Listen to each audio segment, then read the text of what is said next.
guys, Rob Skiba here for a special edition of Quest4Truth. Quest4Truth, what is that? Well, some of you guys know, but for the rest of you who may not have heard of it, it's a show that Doug Hamp and I started together back in 2013. And it really all got started because we were at a conference together in 2012 in Branson, Missouri. And we were part of a sort of a roundtable discussion where it was L.A. Marzulli, Doug Hamp, and myself. And it was moderated by Derek Gilbert and for his radio show called A View from the Bunker. And for the first hour or so, it was mainly all of us fielding questions from the audience and things like that. Well, at the end of the first hour, L.A. Marzulli had to leave, and so we were getting ready to go to a break, and this is what happened next. Douglas Hamp, Rob Skiba, L.A. Marzulli joining us on the panel tonight. This is a special version of View from the Bunker. We're going to take a break here in just a moment. 5 minutes for you in the audience. If you're watching this at home or listening to this in your car on your MP3 player, the break will be considerably shorter. Coming up in the next hour as L.A. Marzulli leaves us, and L.A., thank you for joining us tonight. Appreciate you having us here, or being with us here. Coming up in the next hour, we're going to answer, or at least attempt to answer the question. If the Nephilim were wiped out during the flood, where did the ones come from that appeared after the flood? That and more as we continue with A View from the Bunker. If you want to stay, this is the broadcasting trick, teasing ahead. Live from the Prophecy Summit in Branson, I'm Derek Gilbert on A View from the Bunker. More straight ahead. As you can see, L.A. was rather bummed out that he couldn't stay because I'm sure he would have loved to have engaged in that debate. Well, it was just Doug Hamp and I, and this is how it went. L.A. Marzulli has departed, but we still got Doug Hamp and Rob Skiba with us here on the stage. I can tell it starts to get late when I start losing nouns. And as promised, we want to get into some discussion here. These are questions I know that have come up before, and they're probably in some sense like the question that Ken Ham of Answers in Genesis will talk about. You know, what are the most common questions he gets? And he lists off about 12 of them, and 6 of them are, who is Cain's wife? You know, this is probably one of those types of questions. If the Nephilim were killed in a global flood, and the Bible tells us the flood was, you know, the whole world was inundated, presumably the giants that were in the land in those days died. Numbers 13:33 tells us that the spies who came back from the land of Canaan with Caleb, assuming that they weren't lying to try to get out of the invasion, saw Nephilim in the land. But we do know at the very least that there were giants at least through the time of David, about 1000 BC. And these giants are even recorded in other cultures. There's some evidence left behind in tablets found in Egypt that made reference to Rephaim. So, where did they come from? Rob Skiba. Hey, I get the first one. Okay. You mentioned Numbers 13:33, so if we're going to talk about post-flood Nephilim, that's one of the first ones that people point to. However, I would say there are plenty of references to giants that you have to dig to find, but they are there long before Numbers 13:33, because that's 800 plus years after the flood. 450 years after the flood, you have what I call the Genesis 14 war. It's the war of the 9 kings, 4 kings against the 5 kings. And Josephus comes right out and tells you that this was a war against the offspring of giants. And if you go into the Hebrew, looking at the names of the people there, you'll see that they are giants. In fact, I am fully convinced that the greatest archaeological find of all time is waiting for us underneath the Dead Sea. Because it says that the 5 kings retreated and fell into the tar pits, which is what the Dead Sea was before it became the Dead Sea. It was a tar pit. So essentially, you have 5 armies worth of giants, probably very well preserved with all that salt, under the Dead Sea, in my opinion. And Dr. Judd Burton and I have had some interesting conversations about that because he's an archaeologist. And he's an interesting guy. Yeah. Yes, he is. And we very much would love to do a dig or do a survey or something to see what's under there someday. I'd love to be a part of that. So if we've got a war of giants, and this is Lord of the Rings we're talking about here. I mean, this is epic. They've got a cave troll. Yeah, that's right. This is epic. And this is a battle of the offspring of giants at a time, this is 450 years after the flood, at a time where some people are still living to be almost 500 years of age. So when you start looking at characters like the ones that they saw in Numbers 13:33, these are the sons of Anak. Okay, so these are further generations down, even from the Genesis 14 war. So they're sons of Anak. Anak was a son of Arba. Arba was an Amorite. The Amorites come from Amorius, who was a son of Canaan, who was a son of Ham, who stepped off the ark. So in my view, and I started from the position that most of my peers come from, the same position that there was another incursion after the flood. And that's based on Genesis 6:4, where it says there were giants or Nephilim on the earth in those days and also after that. They'll use that phrase after that and apply it to Numbers 13:33 and other post-flood accounts. And I say, well, okay, but you need 2 to 3 witnesses to establish truth, and that is in multiple places in the Scripture. So I started to look for other witnesses for that assumption that there's another incursion after the flood. And the problem was I couldn't find any witness, neither in the canonized text nor in the what I call synchronized, biblically endorsed extra-biblical texts of Enoch, Joshua, or Jubilees, which all tell the same story. So I'm not saying it didn't happen, I'm saying I can't find any evidence that it did. But I can look at Genesis chapter 10, and you get a whole bunch of names given there, and maybe we can talk about this after as a rebuttal, maybe. But I'll save that card. But what's in a name, right? Well, the names mean things, and there's all kinds of interesting things in the Hebrew of the names given in Genesis 10, specifically the ones that come from Ham's line. But I find it awfully coincidental that you get all these names given in Genesis chapter 10, and then when you see later on in the Scriptures, specifically in the Torah, the first 5 books, where God says, go into this village and kill everything. Kill the women, kill the children, wipe out everything. They're the same names. So, and there's no angels anywhere in the picture. So that led me to believe that it's more of a genetic carryover issue than it is a repeat incursion issue. So somebody on the ark. That would be, and I base that also on Genesis 18 in chronological order. I believe Genesis is written in chronological order. It's a linear book. It talks from about creation all the way to the Exodus in a linear storytelling. The whole Torah is written in a linear fashion. There's nothing even in the writing style of Moses that would in any way indicate that Genesis 6:4 is the only verse that's nonlinear in the entire Torah. So just realizing everything's linear and looking at Genesis 6:4, and we'll talk about this, I suppose, after what the after that is in Genesis 6:4, because I believe it is entirely in a pre-flood context. And the synchronized, biblically endorsed, extra-biblical text back that up 100%. Doug, your views. Okay. Well, it's funny that we keep getting this question because I think Rob and I agree on pretty much everything else. This is the one place where we have a divergence of We need to opinion. trade chairs here to separate you two? Well, we agree to be kind to each okay. other, and but you know, this is good. This just causes us to dig further, right? This is how iron sharpens iron. Amen. So when I read Genesis 6:4, what I see there in the Hebrew is that, of course, there were giants on the earth in those days, or Nephilim on the earth in those days, and also after that. But then comes the key phrase, which is the word in Hebrew, which could be translated when, or that, or, and it's referring to both things. In other words, that the sons of God came down. So that refers back to the days of Noah and also after that. So what I see there is I don't see any conflict that you have the giants or the sons of God coming down in the days of Noah, and they came down also after that. I don't see any challenge there in the grammar that would say that they only came down in those days, but then the ones after that were that they had to have come, that they were just genetically related, but that the sons of God came down both times. So, in fact, if we read a good translation that I like is called the International Standard Version.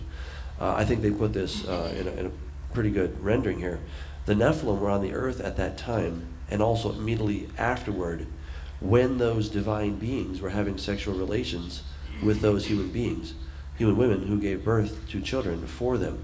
So, you know, as they have rendered it here, the Nephilim were on the earth at that time, and also after, when the sons of God, or the divine beings, or having sexual relations.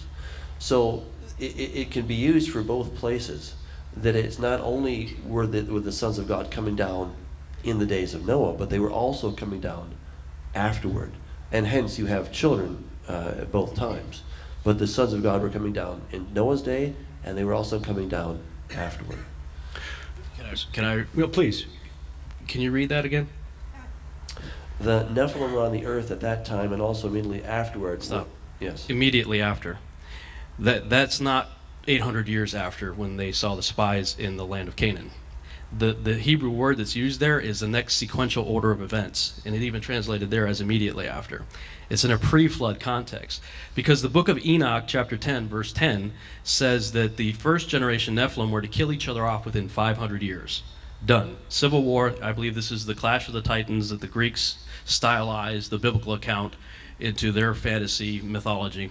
It's the clash of the Titans, essentially. So the first generation Nephilim are dead after 500 years. You still got 700 years to the flood.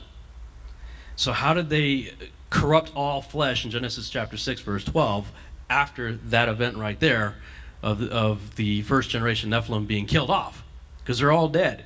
In Enoch 10:10. In Enoch 10:12, the parents of those Nephilim are judged, buried, and bound in Tartarus, which is the judgment imposed upon anybody who breaks that command, angels mating with humans. That's the judgment that God imposes on them. That's pretty clear in the Epistle of Jude. That was the and reason they were in Peter. prison. Yeah, and 2 Peter. Yeah, and so we have no there's to answer that there's no confirming scripture that says that there is an after that incursion. Even in the Hebrew right there, it says immediately after. And if you look at the word, I think it's Asher, if I remember right, that's translated as when.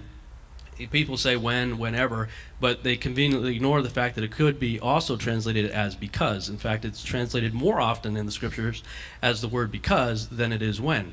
And as the word because, it all of a sudden translates to being a first cause issue with perpetuating consequences versus a repeat offense issue. If you use when or whenever, it sounds like well, anytime an angel comes down, you get Nephilim. Or if you say because they did this, you end up with Nephilim, well, then it's a first cause issue with lasting effects. The other thing is, it says these same Nephilim became the mighty men who were of old, men of renown. And the word old there is olam in Hebrew, which means ancient. It's translated like 114 times in the Bible as forever and 136 times as eternal, or vice versa, I forget which, but you get the point. That word, it says these same guys we're talking about in Genesis 6 are the ones from ancient so far back in time it's almost forever ago, not last week when we saw them in Canaan. So looking at the Hebrew breakdown of the words right there, again, everything appears, including the after that, to be in a pre-flood context. First of all, it says immediately after the judgment of the first watchers and the death of the Nephilim. But when we look in the synchronized, biblically endorsed, extra-biblical text, we see in Jubilees 7:24 the same exact phrase used. It says, and after this, it's the same as the after that of Genesis 6:4. Prior to verse 24 in Jubilees, we just learned the same thing that Enoch talks about, that the watchers were judged and the first generation Nephilim are gone. After that, it says that they sinned against the beasts and the birds and everything that moved on the earth, and they began to create animal-human hybrids, which is reflected also as another witness in Joshua 4:18. So I believe that the return of the Nephilim after that, in the pre-flood context, came as a result of the creation of animal-human hybrids. And that's of a particular interest to me because of Matthew 24:37. As it was in the days of Noah, the days of Jared was angels mating with humans. The days of Noah is 700 years, there's 600 years from Noah's life before the flood, is the creation of animal-human hybrids. And I turn on the evening news, and what are we seeing? I don't see any news reports about angels mating with humans, but I see lots of news reports of people mixing species exactly as it was in the days of Noah. So we move forward. We get into the days of the Hebrews taking the land of Canaan.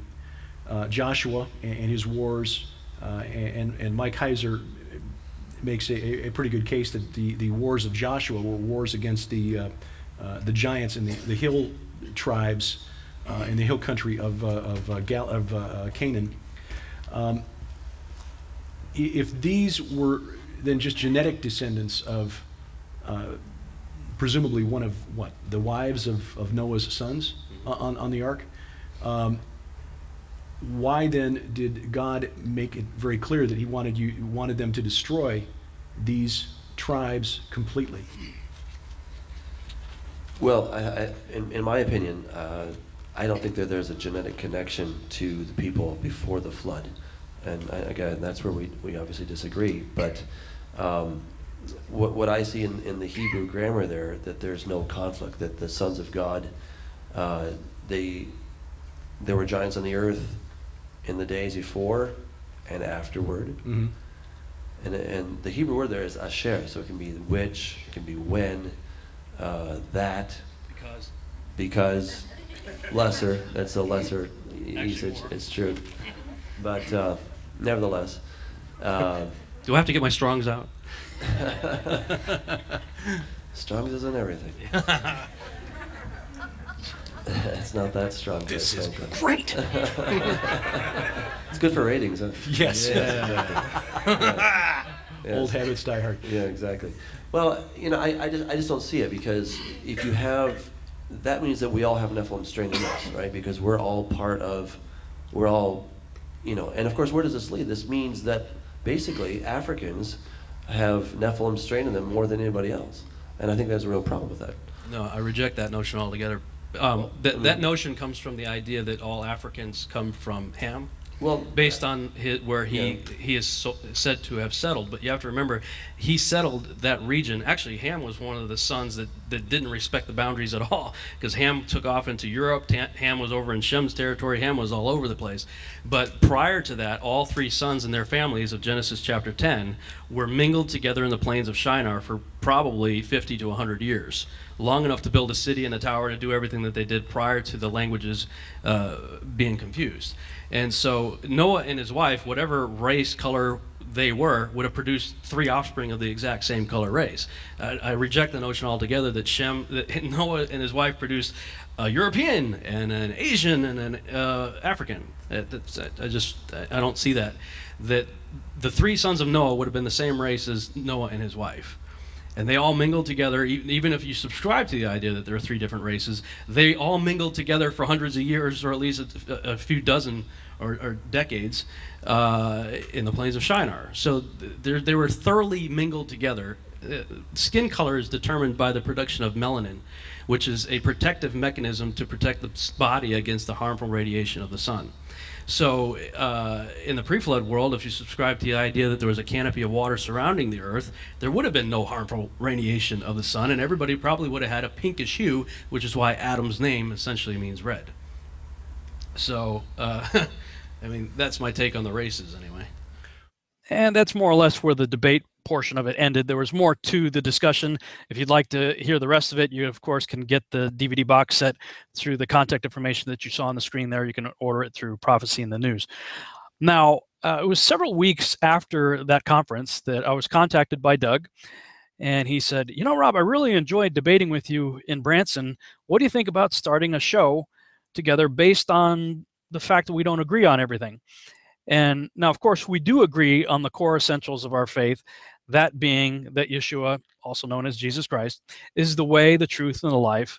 No one comes into the Father except through him, and that it is a free gift of grace through faith, that it's not of works, lest any man should boast. We agree on that. And as far as I'm concerned, that's the most important thing in terms of our eternal destiny. So everything else, why not discuss it? And if we disagree, let's come and reason together and hash it out. And so, Doug put that bug in my ear and said, "What do you think?" And I had to pray about it and think about it, because I had a lot of other things going on at the time. But finally, I agreed to do it. And so Quest4Truth was born.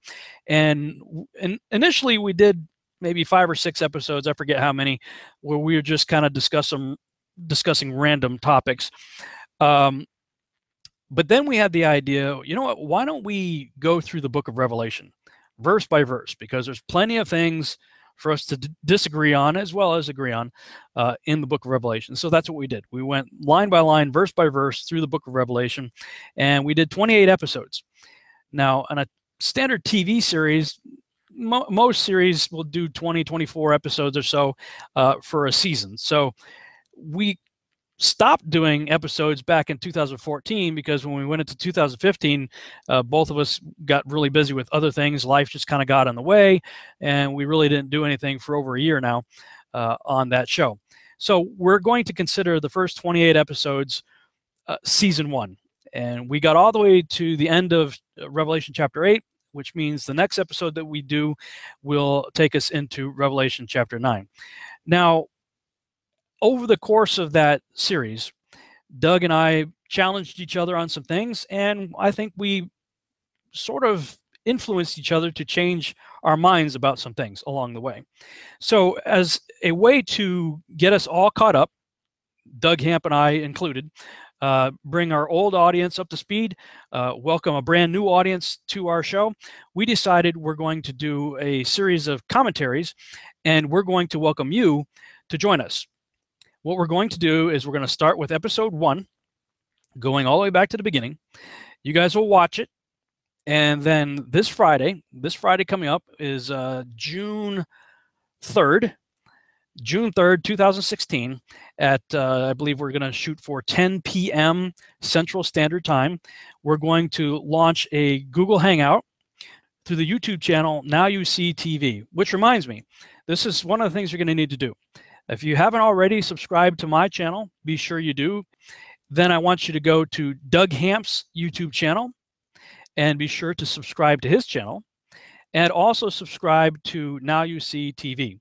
And the reason is because we're going to be producing all kinds of stuff over the next probably year or two, and you're going to want to see it. Each of us have done lots of different interviews with lots of different people. We've also produced some of our own content.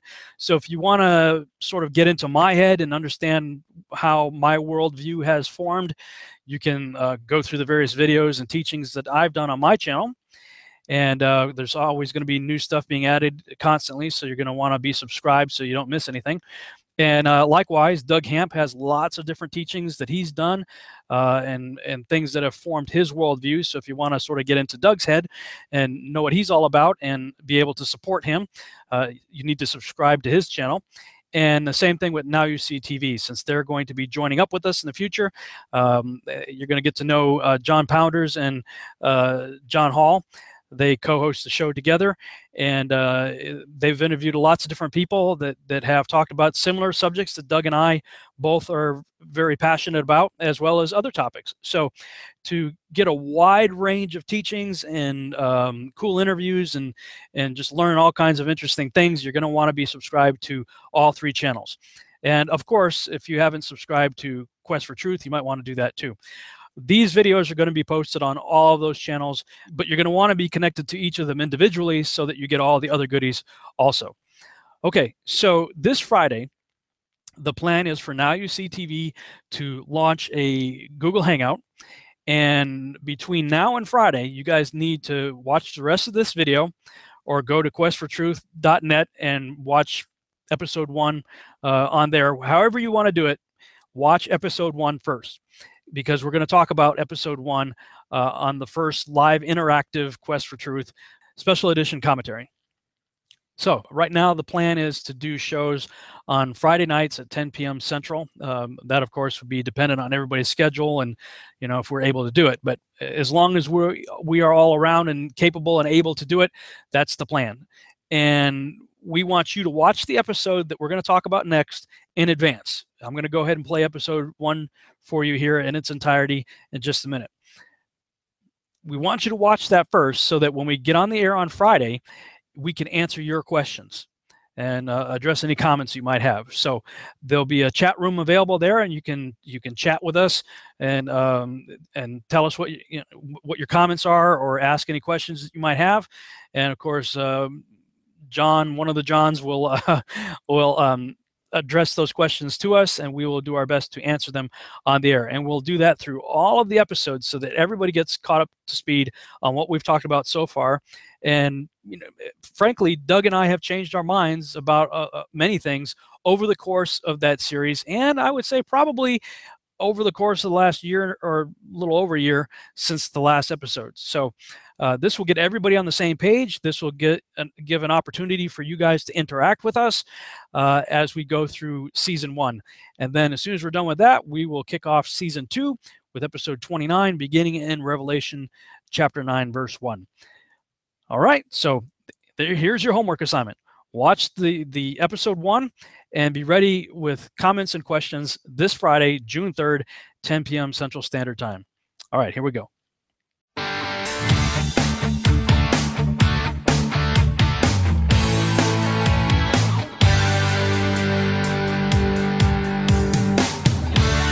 Hello, welcome to Quest4Truth.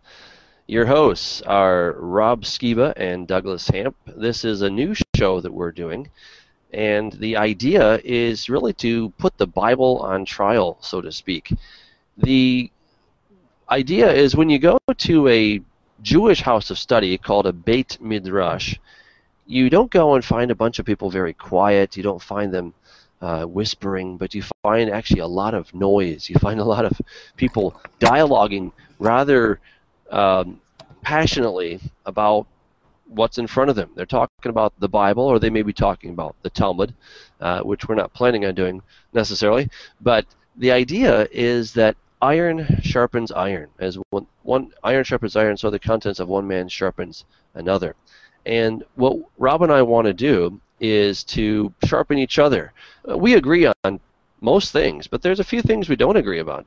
There's some things that we just don't see eye to eye on, and you know what? That's okay, because he's a great brother, and he's going to sharpen me, and hopefully I can sharpen him. And you know, the idea is that we will eventually come to the truth in the Word, of course. Our basis for this show is going to be the Word of God. It's not going to be any other book except the Word of God. And yes, we will look at commentaries, we'll look at ancient commentaries, we'll look at extra-biblical texts that can help us understand various perspectives. But again, the whole point is to talk about the Bible. So without further ado, that is what we're going to start with. Hey, Rob, welcome. Hey, Doug, I'm real excited about this. This is going to be fun. Yeah, I think so. I think so. So, you know, you and I were just talking before the show about how we want to jump in. We want to look at different issues in the Bible and, you know, see what we can discover about these. You know, so I'm just, what do you think? Where should we start tonight? Well, I think probably both of our audiences can find common ground in our work, in the books and DVDs that we've produced, at least in one category, and that would be that of the Nephilim. And I've always found it really interesting, as I've done my research on that particular subject, how it plays into the last days. I grew up in a certain paradigm. I was a Baptist. My dad was a Baptist minister as a kid. I got saved at age 7. Grew up in the Baptist church and had Baptist theology my whole life. And of course, I have all the Tim LaHaye books and the Hal Lindsey books and all the different eschatological books out there that follow a certain paradigm. But as I started to study this subject that you and I are both passionate about, I've seen how adding that one simple little variable into the equation changes everything. And as a result, I've had to take a look at the last days and timelines and things like that in a completely different way than I ever did before. And I've pretty much had to throw out all the old school stuff and start over again. So, you know, I don't know, maybe my thought is maybe we can look at some of the end time stuff with that in mind. No, I think you're right. I've had a lot of people write to me and say, you know, when you leave the Nephilim out, the Bible doesn't make, you know, I mean, it makes sense, I suppose, but there's so many things that get very complicated. And I used to teach a course on Bible difficulties, and I think a lot of the difficulties are of our own making. You know, we've all probably heard atheists and skeptics say, well, if God is such a loving God, then why did he destroy all those people in the flood? Why did he order Joshua and Caleb and the Israelites to destroy the 7 nations of Canaan, men, women, and child? I mean, it just doesn't make any sense if this is a loving God. Or we have a God in the Old Testament, the Hebrew Scriptures, who's sort of a meanie. You know, he's this very vindictive God. But when you get to the New Testament, then you have this really nice God, and it's well, that was such. that was a problem. I had that problem myself, which is one of the reasons why I started doing this study in the first place. Because I'm reading through the New Testament, I get to, I think it's John chapter 14, and Philip says to Jesus, "Show us the Father, and it'll be sufficient." And then Jesus said, basically, what are you talking about? You've been with me all this time, and you're asking me this, Philip? If you've seen me, you've seen my Father. And man, that did not compute in my head, because it was kind of like this good cop, bad cop scenario that I had. It's like Jesus is this amazing, loving guy who, hangs out with publicans and sinners and doesn't judge them, but loves them and heals people and casts out demons. But man, his Father seemed kind of genocidal. I don't know how else to put it. I mean, where you see in the Old Testament, he's saying, kill the women, kill the children, wipe out the animals, utterly destroy everything. And I'm going, man, how in the world can Jesus say, if you see me, you've seen my Father? So there was a huge disconnect for me. And it wasn't until I dove into the research regarding Genesis 6 that I could reconcile that. So I think it's important, because I don't know about you, I'm sure you probably have some of the same testimonies, but I get emails and letters sent to me all the time from agnostics and atheists, people that were totally turned off to God because of not understanding what's going on in the Old Testament, and their misconceptions of the Father basically led them to say, what would I ever want to have anything to do with this guy? Yeah. No, and I think that's absolutely right, because I think a number of people have said, I don't like this God. He's a maniacal, genocidal. Right. Richard Dawkins put it something like that. He uses all these big words to explain what he really thinks about God. And I would argue, I don't know, I've never met the guy, but it's my perception of him that some of this may be coming from a lack of understanding of the Nephilim, really. I mean, because look, if we go back, let's go back to Genesis chapter 6, right? You have basically two scenarios. I mean, okay, one is that these mighty men of old were inhabited or possessed by demons, but that's quite the minority position. The majority position is that the sons of Seth, whom God had elected, basically blew it, and then he wiped everybody out. Okay, so that's what most people are holding to today. But before Augustine got on his little bandwagon, everybody was believing that it was fallen angels that came and did their business with women. All right, and it's such a huge difference. If you take out the fallen angels and say, no, these sons of God are just they're just the sons of Seth, now you have a God that doesn't really make a lot of sense, because on the one hand he chooses them. He says, you're my elect, I'm going to give you guys all these incredible benefits. But then you kind of start blowing it. You marry the wrong girls, apparently. I don't know. And then he decides to kill everybody. I mean, really, if I had not started with the gospel, and I just started reading the Bible, and I was trying to find answers and say, oh, this is sons of Seth and all this different stuff, I might say, I don't like this God. He doesn't make any sense to me. So, those people, I think that we, in other words, let's call it church dogma, basically, has anesthetized these people, and now it's really hard to reach them because they have rejected this maniacal, genocidal kind of God that they just don't like, and I don't like that God either. But the God that is actually looking out for us, who is destroying humankind because humanity became tainted with this Nephilim strain, is actually doing us a favor. And of course, the bigger picture is about the coming of the Messiah. So if you have a tainted genome, you can't use that for the coming of the Messiah. So it really is huge. I think we've unfortunately created some of these skeptics and atheists ourselves. Absolutely. I don't know quite how this works, but maybe some of our listeners or viewers have never seen the Richard Dawkins interview with Ben Stein, but I just put it in here in this Google Hangouts thing. I'm not sure how it works in the YouTube thing. Do you know how to make it play? Yeah, you can. There's a little button on the side that says YouTube, and yeah, I got that. You so can if I play it, will it play? It will play. It should play for all of us. Hello, Professor Dawkins. How are you? I'm Ben Stein. I'm so sorry to keep you waiting. How are you? Fine, thank you. You have written that God is a psychotic delinquent invented by mad, deluded people. No, I didn't say quite that. I said something rather better than that. Oh, well, please tell us what you said. Please tell us what you said. Well, I would have to read it from the book. No, please. The God of the Old Testament is arguably the most unpleasant character in all fiction. Jealous and proud of it, a petty, unjust, unforgiving control freak, a vindictive, bloodthirsty ethnic cleanser, a misogynistic, homophobic, racist, infanticidal, genocidal, filicidal, pestilential, megalomaniacal, sadomasochistic, capriciously malevolent bully. So that's what you think of God? Yeah. How about if people believed in a God of infinite lovingness and kindness and forgiveness and generosity, sort of like the modern day God? Why spoil it for them? Why not just let them have their fun and enjoy it? I mean, I don't want to spoil anything for anybody. I write a book, people can read it if they want to. I believe that it is a liberating thing to free yourself from primitive superstition. So religion's a primitive superstition? Oh, I think it is, yes.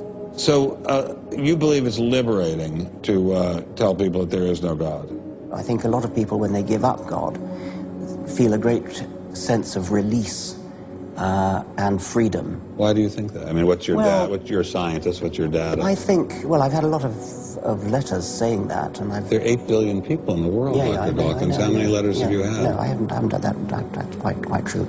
Professor Dawkins seemed so convinced that God doesn't exist that I wondered if he would be willing to put a number on it.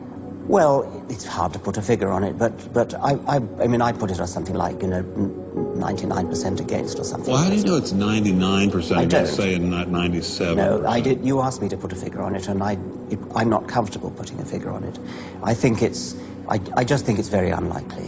What? But you couldn't put a number on it? No, of course not.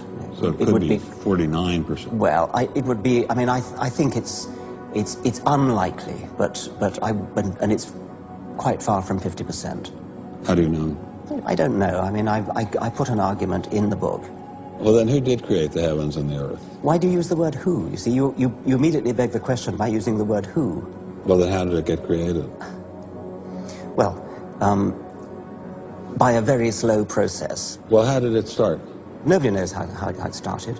We know the kind of event that it must have been. We know the sort of event that must have happened for the origin of life. What was that? It was the origin of the first self-replicating molecule. Right. How did that happen? I told you we don't know. So you have no idea how it started? No. Nor has anybody. Nor has anyone else. What do you think is the possibility that intelligent design might turn out to be the answer to some issues in genetics or in evolution? It could come about in the following way. It could be that at some earlier time, somewhere in the universe, a civilization evolved by probably some kind of Darwinian means to a very, very high level of technology and designed a form of life that they seeded onto perhaps this planet. Now, that is a possibility and an intriguing possibility. And I suppose it's possible that you might find evidence for that if you look at the details of biochemistry, molecular biology. You might find a signature of some sort of designer. Wait a second. Richard Dawkins thought intelligent design might be a legitimate pursuit? And that designer could well be a higher intelligence from elsewhere in the universe. Well, but that higher intelligence would itself have had to have come about by some explicable or ultimately explicable process. It couldn't have just jumped into existence spontaneously. That's the point. So Professor Dawkins was not against intelligent design, just certain types of designers, such as God. So the Hebrew God, the God of the Old Testament, he doesn't exist in your view? Certainly. I mean, that would be a very unpleasant prospect. And the Holy Trinity of the New Testament, nothing like that. Do you believe in any of the Hindu gods? Like Vishnu? How can you ask such a question? You don't, how, right? How could I? I mean, why would I, given that I don't believe in any others? You don't believe in the Muslim God? No. I mean, why do you even need to ask? Well, I just wanted to be sure. So you don't believe in any God anywhere? Any God anywhere would be completely incompatible with anything that I've said. I assume. Yeah. I just wanted to make sure you don't believe in any God anywhere. No. What if after you died you ran into God?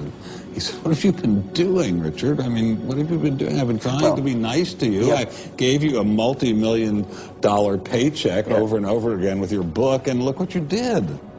Bertrand Russell had that point put to him, and he said something like, "Sir, why did you take such pains to hide yourself?" It really is a brilliant interview. Ben Stein is this guy that seems like he's not really all there, and yet his questions are so thought-provoking. Rob, what this really does is it shows how you can't get away from Creator. And I remember reading the book Contact several years ago by Carl Sagan. And, here this is the guy who's like the granddaddy of evolutionists, right? I mean, he's Mr. Evolution himself. And he basically, let's see if I need to get rid of 1 second. Okay, I don't want to share YouTube anymore. Okay, there we go. Hello. All right. We apologize. Thank you, everyone, for being so patient. This is our first go at trying to have this show on YouTube. So, anyway, what he did is Carl Sagan in his book Contact, he had the opportunity to make his own cosmology, right? And I was expecting to hear, basically how the universe came about through evolution, and then slowly, everything got started. But what happened is these aliens drop off this amazing technology, and some people go for a ride through this technology, and they go and they ask these aliens, so, how did you guys do all this stuff? Where did this very intricate system of transportation throughout the universe come from? Because there was a series of like wormholes or something. And they said, "Oh, well, we didn't build that. It was already there. A different race built that. A race, billions of years before us built that." And I thought, you're kidding me. In order to explain all of the intricacies of the universe, he doesn't go back to it all happened by chance, but he goes back to there were some aliens, and there were some aliens before those aliens who got everything started. So here you have Richard Dawkins. He's probably the foremost spokesperson for evolution on the planet today. And when confronted with the question, where did we come from, what does he do? He says it's the aliens. And we bring this up because there's a lot of things that happen. So, for example, Richard Dawkins, he's evolutionist, he's an atheist. How did he start believing these things? Obviously, Rob, you put that on there to show what his view of God really is, and that nice, well, not nice, but that, what's the right word there? The little diatribe he had there against God. Well, but it illustrates. Yeah, it illustrates. Here's this guy who's an intellectual. I mean, this guy is a really smart guy. Yet he's saying some really stupid things. If you think about it, when you watch him, it makes no sense at all what he's saying. But clearly, there's a wound in there somewhere. I mean, I don't think people just start out hating God and not wanting to have anything to do with him. Somewhere along the line, they got a misconception of God. And when Dawkins first starts talking, Ben Stein first says, you've been quoted as saying such and such. And he goes, actually, it was rather better than that. And can I quote from my book? And he rattles off this long list of hate-filled language, towards God. Mm-hmm. And I found, at least in my experience with dealing with different people who have kind of a similar mindset, it's because they don't understand what's going on in the Old Testament. And if you don't understand Genesis 6, what Dawkins said actually makes sense. God does seem like a prejudiced, schizophrenic, genocidal maniac. Yeah. Yeah, and it's amazing how the issue of the Nephilim is really so central. I approached a church a couple weeks ago up in LA about doing another prophecy conference, and I thought, gee, this is in the heart of Los Angeles, up next to Hollywood. maybe this church would be interested in hosting it for us. And they had some reasons. They don't have their own facility. Okay, I respect that. But then I kind of got a lecture from the assistant to this friend that I know, and he was telling me, well, we're not even sure that the Nephilim are really from fallen angels and all this different stuff, and we're just going to stick with the gospel. We're just going to stick with the gospel and the second coming. I'm like, well, okay. I didn't want to get into a debate with him right there because he doesn't owe me anything. He doesn't have to do that. And look, you and I are not saying that the Nephilim is the only issue out there. I mean, it's totally not the only issue out there. Spreading the gospel is at the top of our priority list. And yet, it's been our experience that when we go on the streets and we do some street witnessing, etc., sometimes you meet people and they're like, well, I just don't get it. I mean, I am a nice person, or I don't understand the Bible. I don't understand the whole Old Testament thing. Or let's say maybe you successfully and prayerfully share the gospel. They come to the Lord. They're like, wow, this is pretty cool. But then some time goes on, and they start reading the Hebrew Scriptures, the Old Testament, and then they say, no, wait a second, this doesn't really make sense. Is this the God that I believed in? So they have two choices. I'll just stick with the New Testament because I kind of get that. And they'll ignore the Old Testament, which I think is a huge mistake because there's so many good things in the Old Testament. I mean, you got to spend some time there. That is where you're going to get really the background, the backstory to the really quick summaries that you have in the New Testament. It's all found in the Hebrew Scriptures, so we have to go there. And leaving the Nephilim out of this conversation is going to leave a very one-sided or just kind of a lopsided perspective. So as you've done your research on this, how has it affected your view of end times and just eschatology in general? I mean, did you find the same thing about looking at your timelines and charts and maybe whatever background you grew up in that regard? Did it change anything for you? Well, I don't know if it changed, if it necessarily changed,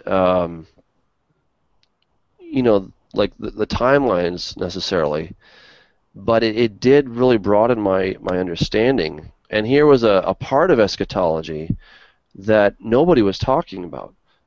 As I've been around a lot of eschatology teachers and as a part of Calvary Chapel is very much into eschatology, and yet the issue of the Nephilim just wasn't really there. It was talking about the rapture, it was talking about Ezekiel 38, 39, which are fine topics, but my goodness, there's a whole lot more that the Bible talks about, that Jesus talks about.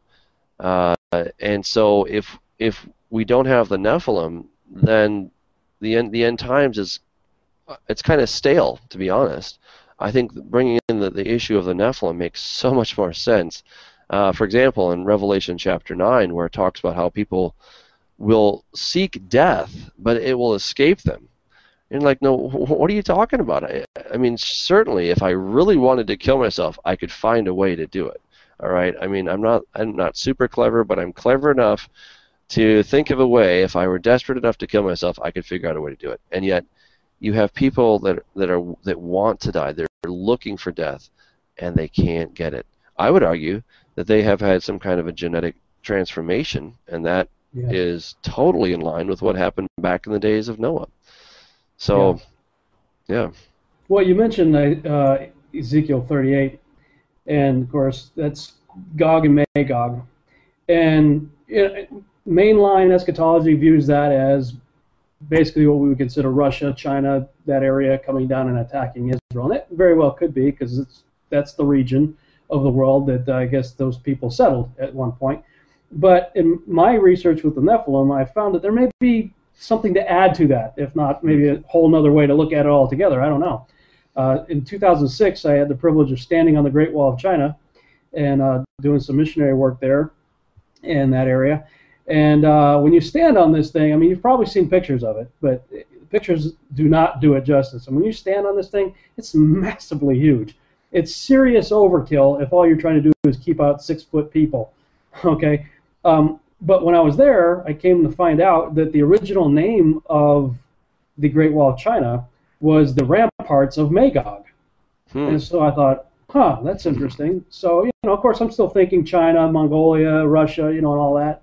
But I figured, well, I'm going to go look into this some more. And then I come across a parade that happens every year, to this day, even still happens, in the UK called the Lord Mayor Parade.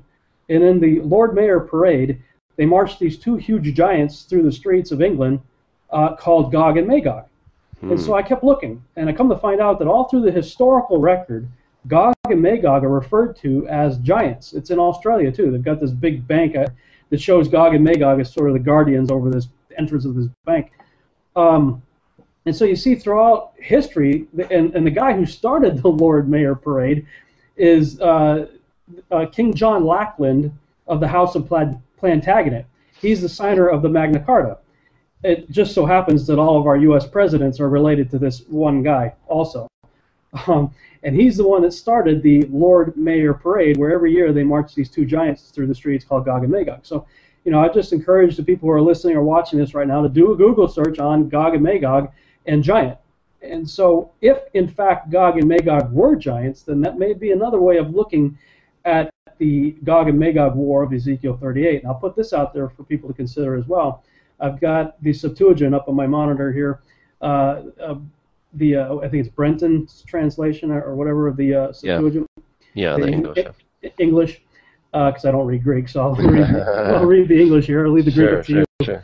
But Isaiah chapter 13, the English translation from the Septuagint says, "The vision which Isaiah the son of Amos saw against Babylon, lift up a standard on the mountain of the plain, exalt the voice to them, beckon with the hand, open the gates, ye rulers, I give command, and bring them.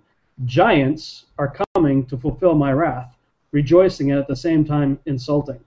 Well, I think the word giants from Gibor. I think is it from the Gibor? Okay. Yeah. I got to double check that, but you sure it's from Gibor? It's not from the Rephaim or something like that? I'm not positive. I'll have to go back and look at it. I'm looking at the King James. I got it side by side. Isaiah 13 what?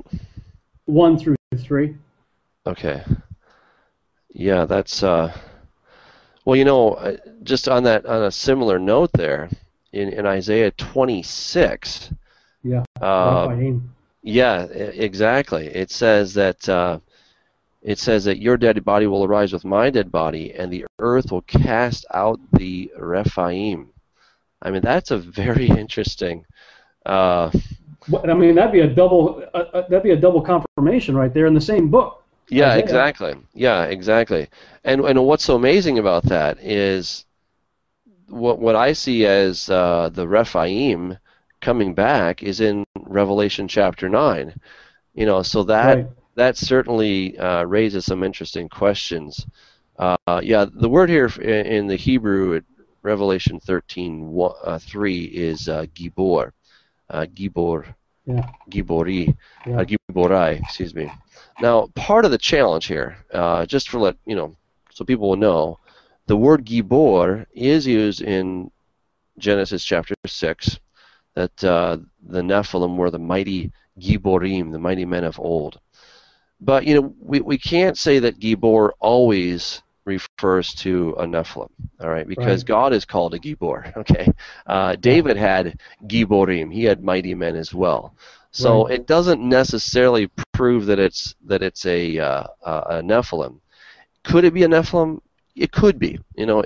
Basically, Gibor is the umbrella term for somebody who's mighty. Okay, that's all it means. This is the same root as Gavriel, right? Gabriel, that he is the mighty of God, or God is my mighty hero kind of thing. So basically, it means a hero. So it doesn't have to mean Nephilim, but it could be Nephilim. That's the thing to understand. Well, yeah, that's what I find interesting, though, with regard to the Septuagint, having been translated, some say, by 70 Hebrew scholars, who would have, of course, known their language and known the context and everything else, is how they will interchangeably translate the word Giborim into either giant, as we've just discussed, or as simply a mighty warrior, courageous, valiant man, like in the case of David's mighty men. Because if you look in the Greek, when it's regarding David's mighty men, comes from the same Hebrew word, Giborim, they translate it as ton dynatos or ton dynaton. It's in the Greek. And so, of course, that translates over into our English as mighty man or mighty warrior. Whereas in Genesis 6, 1 through 4, and also Genesis 10, 8, and 9 regarding Nimrod, you see that same Hebrew word translated as giant, same as we see here in Isaiah 13. So that causes me to think, okay, these are Hebrew scholars translating their Hebrew word into Greek, and of course Brenton later gives it to us in English. Something to consider anyway is how they treat that word. I mean, they're the ones that wrote it, you know. Yeah. Well, the dinatone would be just powerful ones.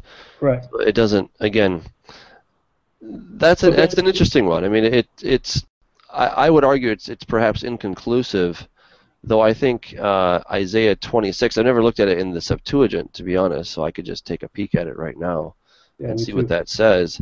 What's the verse?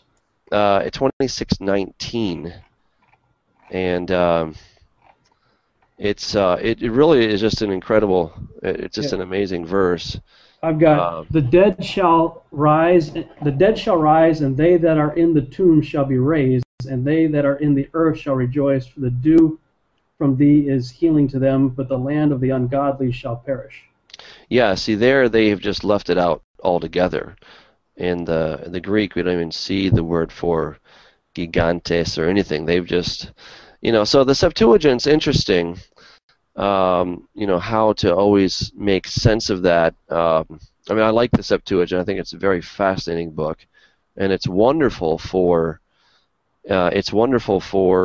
getting a perspective as to what they were thinking. Sometimes, though, they don't say much of anything. So, in my opinion, it would be a little bit inconclusive. Though I do find, I don't think the Septuagint will completely make the argument, but I think it will support an argument in many cases.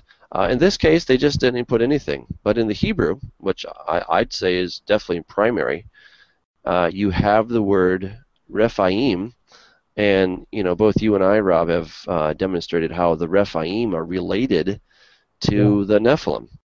And so I'm not sure which of your works it's in, but I can at least speak for mine. In Corrupting the Image, I have a chart there. Who were the Nephilim, and I show that in Numbers 13:33, where it says that the sons of Anak, the Anakim, came from the Nephilim. That's really an equal sign, right? If you were to say that Jose came from Mexico, you're like, okay, so hey, Jose is an American, or he's a Mexican, right? So it's you're saying that this particular ethnicity comes from this ethnicity, then they are essentially the same, maybe a slight difference, but they're basically, it's a one-for-one correlation. And then when you start to compare the Rephaim with the Anakim, the Amorim, with the Zamzumim, and who am I missing there? The Emim. Okay, these are the different names for these beings. And Rephaim is never used of somebody who's just a regular kind of guy. It's always used for somebody who's really much a bad guy. And a passage that really hit me hard, which is in the Hebrew Scriptures in the Old Testament, is Amos 2:9, where it says, "Yet it was I who destroyed the Amorites, whose height was like the cedars." I think that is it's one of these passages that is so easy to gloss over. But if we'll take the time and look at it, we'll see that, wow, this is huge.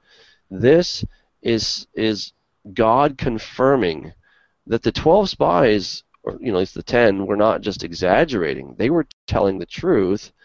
They were telling it as it was, but their sin was that they weren't trusting in the Lord. That's where they really blew it. But these guys are huge. I mean, how tall is a cedar tree? It's somewhere between 40 to it's like 40 to 80 feet tall. So what, is God going to exaggerate? He's like, well, I caught a fish this big. I mean, God doesn't need to exaggerate. He's amazing. His resume is incredible. He can just say whatever is true. He always says what's true because he never lies. So if he only says what's true, and we believe the Holy Spirit inspired the authors of Scripture to write, then under the inspiration of the Holy Spirit, at least really in the book of Isaiah, he's telling us giants are coming back. And Isaiah 13, and Isaiah 14 is really interesting too, because you got there in verse 12 where Lucifer is fallen, how art thou fallen from heaven, O Lucifer, son of the morning. But then when you scroll down to verse 21, it says, prepare slaughter for his children. The his in that case is Lucifer. For the iniquity of their fathers, that they do not rise nor possess the land, nor fill the race of the world with cities. I believe they're coming back, but as we see here, God's going to stop them just like he did with the Amorites in Amos 2:9. Wow, that's really cool. They're coming back. Yeah, yeah. People sometimes ask, okay, so where does it say that Satan's going to have seed and all this different stuff? Well, boom, right there. Yeah, right there. I mean, that's one of them. He's got kids. Of course, Genesis 3:15, right? I will cause enmity between you and the one between your seed and her seed. That's the first one. But this is what kind of got me on my quest of checking out what is the seed. The seed, if you look this word up, it kind of blows you away. For example, 1 John 3:9, no one having been born again continues to sin, for the seed of God dwells in him. You're like, now wait a second. How can God have seed? And the word there is sperm. All right. I mean, look, there's no messing around here. Well, that's the only word for seed in the Bible is the word sperm. Okay. So at least in the New Testament, and the Greek is sperma. That's what we're talking about. It's zera in Hebrew, right? Zera in Hebrew, exactly. And that's just kind of the how should I put it? The standard issue, to put it. That's how it is. It's just that's what we have. And let's see, it looks like my little picture disappeared. I'm not sure why that is, but if you don't see me, I'm still here.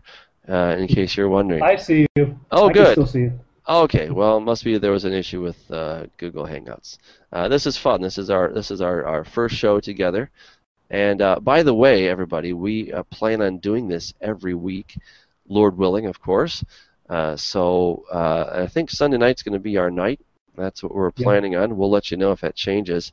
But we just want to cover topics and see if we can encourage each other, if we can challenge each other.